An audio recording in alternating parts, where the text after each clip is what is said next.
jangan lagi banyak. Tuh, kau balikin ke yang punya. Yuk. Bilang sama dia, lain kali kalau mau ngewek sama laki orang udah hotel jadi mobil. Murahan.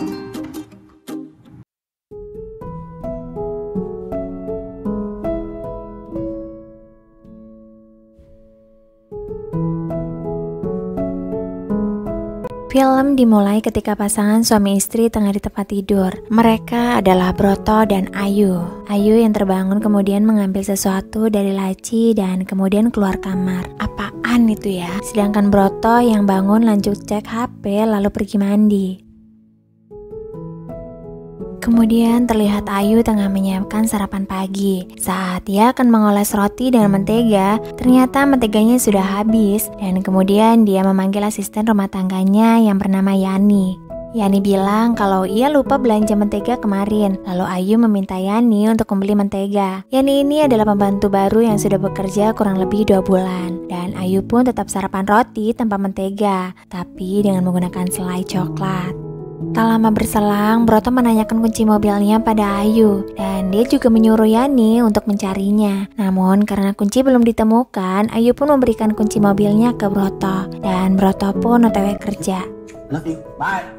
Tak lama setelah Broto berangkat, Yani melihat majikannya nampak sedang banyak pikiran. Kemudian dia mencoba menghiburnya dengan mengajak Ayu bermain bumerang. Lalu Ayu bertanya, apakah Yani sudah punya pacar? Yani pun bilang bahwa dia sudah punya pacar, Mas Bambang namanya. Mas Bambang.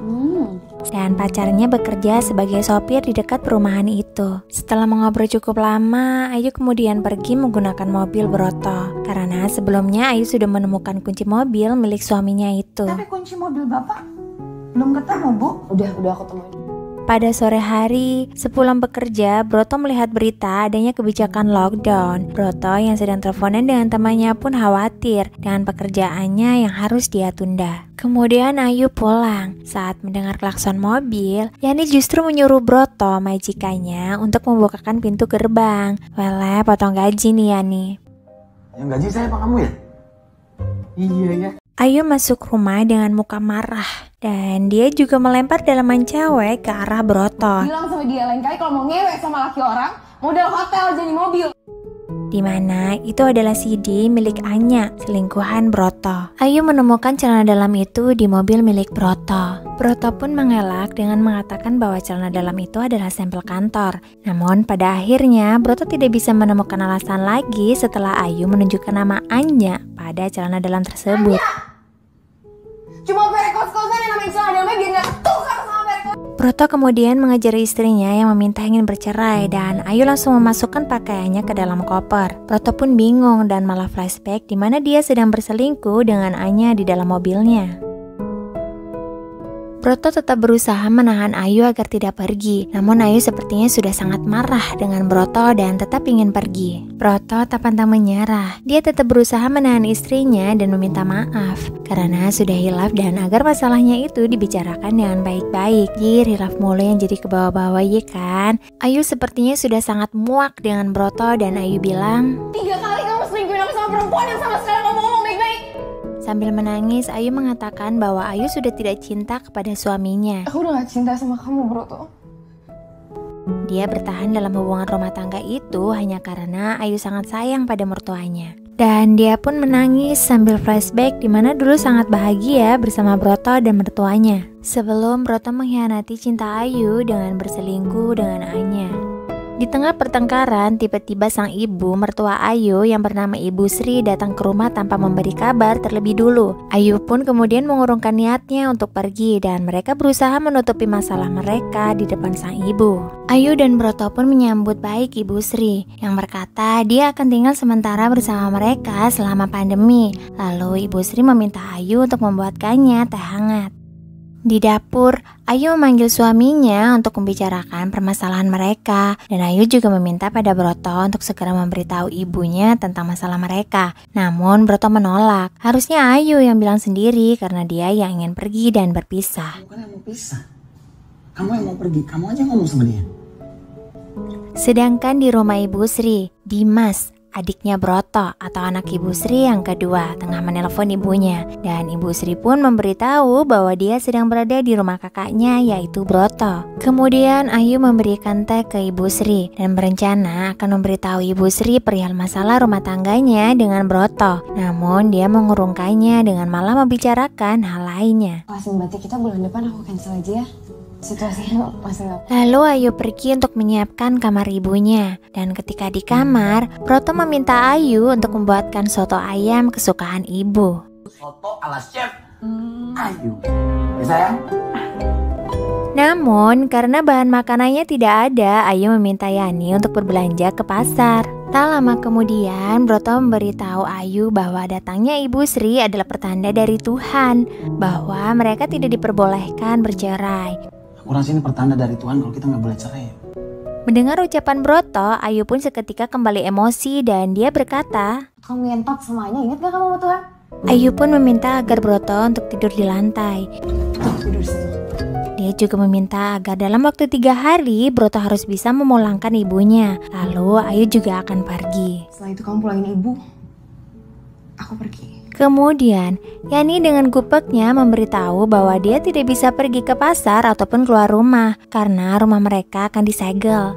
Ternyata di depan rumah ada petugas yang menempel stiker yang bertuliskan disegel. Salah satu pejabat menjelaskan bahwa hal itu dilakukan karena instruksi dari gubernur bahwa setiap rumah dikarantina sampai masa lockdown berakhir. Di saat itu, Yani kembali gupek karena mencemaskan sang pacar yaitu Mas Bambang. Dan parahnya, dia mengusulkan ke Ayu dan Broto agar Mas Bambang pindah saja ke rumah mereka. Pacar saya Mas Bambang, kita suruh pindah ke sini aja. Parah, Yani. Tak lama kemudian, Broto mendapat pesan WhatsApp dari si pelakor Anya untuk mengangkat telepon darinya. Dan Broto membalas pesan dengan mengatakan bahwa si nenek sihir sudah pulang. Dan julukan nenek sihir itu sudah pasti untuk si Ayu, yes. Dan si pelakor Anya kemudian meminta agar Broto menjemputnya di apartemen. Di saat sedang asik berbalas pesan, ibunya nyamperin nyariin Ayu. Ibunya pun merasa ada gelagat yang aneh dari anaknya. Kemudian Ibu Sri kembali bertanya kenapa dengan si Broto. Broto menjawab bahwa dia tengah mengurus pekerjaannya.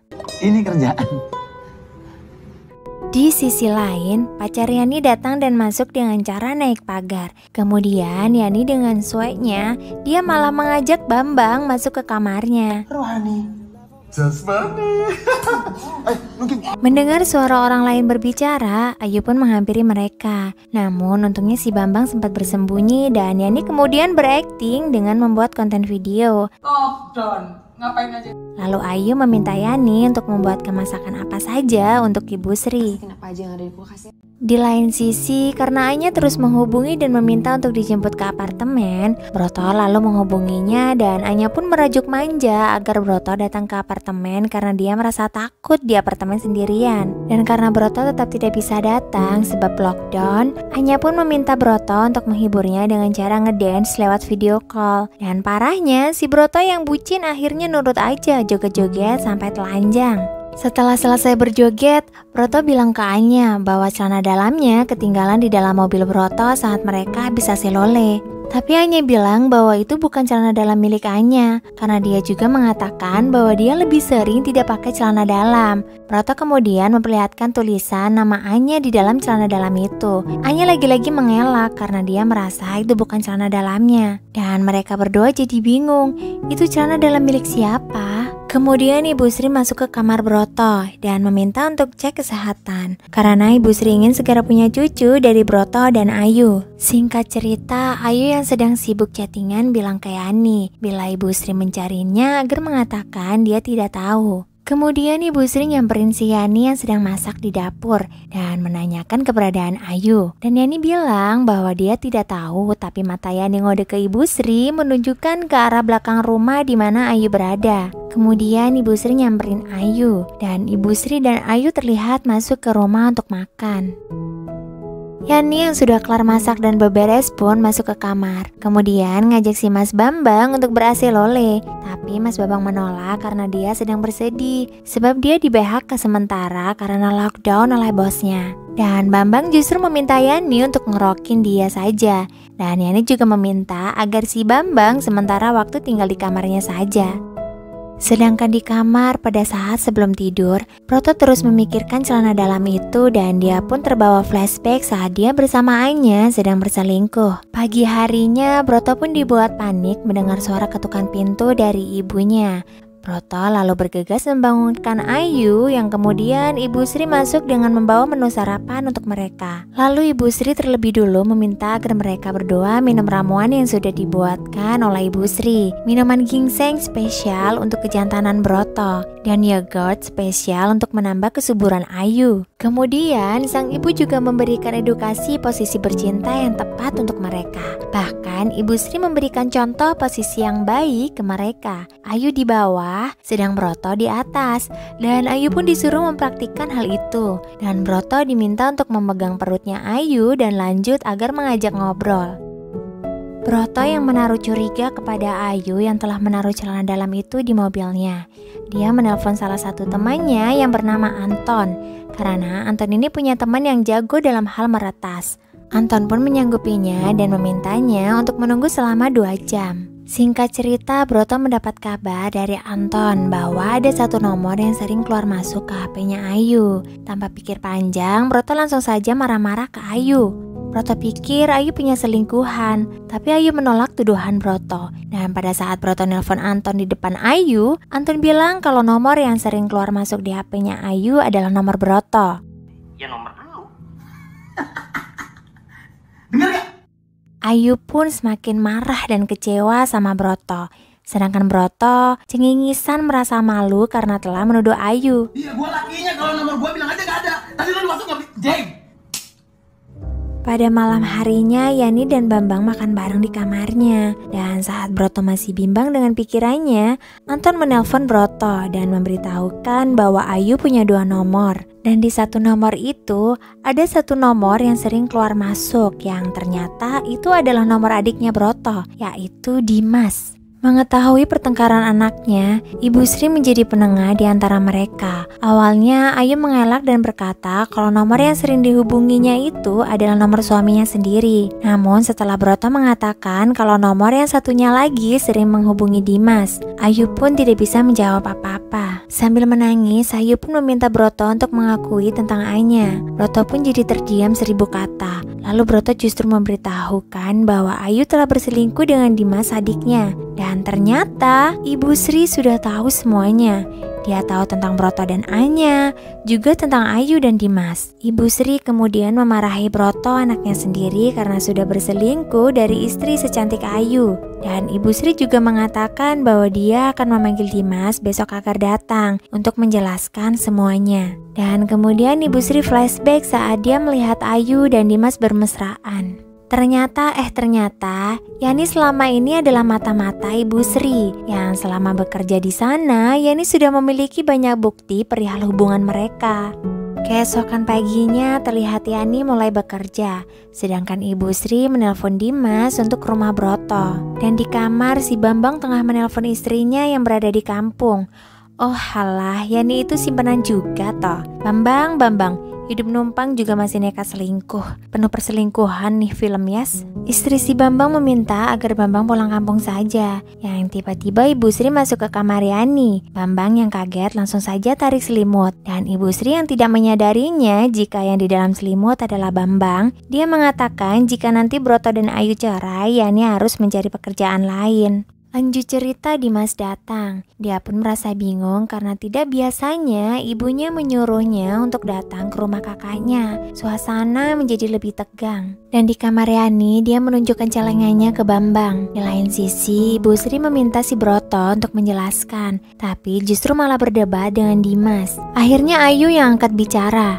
Ayu bilang di saat Broto ketahuan selingkuh untuk yang kedua kalinya, Ayu sangat terpuruk dan di saat itulah ada Dimas yang mampu membawa dirinya lebih tenang. Dan Ayu juga mengatakan bahwa mereka juga sudah berencana untuk menikah setelah Ayu bercerai dari Broto. Namun Dimas justru menyangkal perkataan Ayu dan mengatakan bahwa yang dikatakan Ayu tidaklah benar. Dimas juga menjelaskan bahwa dia dan Ayu tidak pernah bermesraan. Dan kemudian Ibu Sri memanggil Yani untuk datang ke ruang sidang. Lalu Yani menunjukkan bukti yang dia dapatkan di saat Ayu teleponan dan chattingan, di mana dia mengira jika Ayu tengah teleponan dengan Dimas karena dia mengambil gambar itu saat dia sembari bersih-bersih rumah. Dimas pun tetap kekeh bahwa dia tidak pernah ada hubungan spesial dengan Ayu. Dulu memang Ayu sering cerita ke Dimas perihal kakaknya, yaitu si Broto.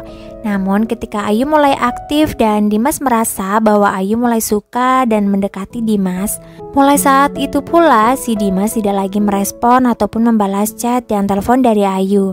Karena dia tahu dan sadar bahwa Ayu adalah istri kakaknya dan dia menghargai perasaannya si Broto. Dan di saat Broto dikasih lihat bukti dari HP Dimas, memang benar tidak ada respon dari Dimas di chattingan dari Ayu. Broto masih belum percaya dan saat itu Ibu Sri ngecek HP Ayu. Ternyata benar, selama ini Ayu hanya halu, chattingan halu, teleponan halu dengan Dimas. Seakan-akan Dimas sudah membalas chat dan telepon dari Ayu, padahal tidak pernah ada. Iya. Mungkin karena sudah sangat depresi karena ulah Broto, Ayu akhirnya menemukan cintanya di Dimas. Ayu berhalu dia seakan-akan selalu teleponan dan berbalas chattingan dengan Dimas. Dan perihal celana dalam itu pun juga punya Ayu, yang sengaja dia tulis nama Anya agar si Ayu dan Broto segera bercerai dan Ayu bisa mendekati Dimas. Ayu pun menangis, jadi ikut nyesek gue rek. Dan di saat yang tidak tepat itu juga si pelakor Anya pun datang dan memberitahukan bahwa dirinya positif hamil. Kuampret, ini pelakor datangnya dari mana sih? Ayu pun menangis bukan main, jadi ikut nyesek dada gue sakitnya. Dan Ayu bilang, Aku emang selalu sendiri. Aku gak pernah punya siapa-siapa. Aku gak pantas punya siapa-siapa. Film pun lanjut flashback pada saat Ayu dan Broto pertama kali bertemu dan bermesraan saat sudah bersuami istri sebelum Broto berselingkuh. Tapi sepertinya karena Ayu yang sangat sakit hati dengan perlakuan Broto membuatnya sangat depresi sampai dia harus dirawat di rumah sakit jiwa. Kemudian diperlihatkan si Yani yang sudah ditinggal pergi oleh si Bambang bersama dengan uang celengan Yani yang dibawa kabur. Film pun selesai. Film yang menceritakan keadaan rumah tangga yang dulu harmonis dan bahagia sampai tidak harmonis dan berakhir tragis karena ada salah satunya yang berselingkuh atau bahkan keduanya. Dan semoga film ini bisa menjadi pelajaran untuk yang sedang menjalani hubungan berumah tangga agar tetap menjaga kepercayaan pasangan masing-masing. Salam setia dari Noha untuk saudara semua, semoga semua dalam lindungan yang maha kuasa. Bahagia selalu dan diberkahi rezeki yang banyak. Amin. Terima kasih dan wassalamualaikum warahmatullahi wabarakatuh.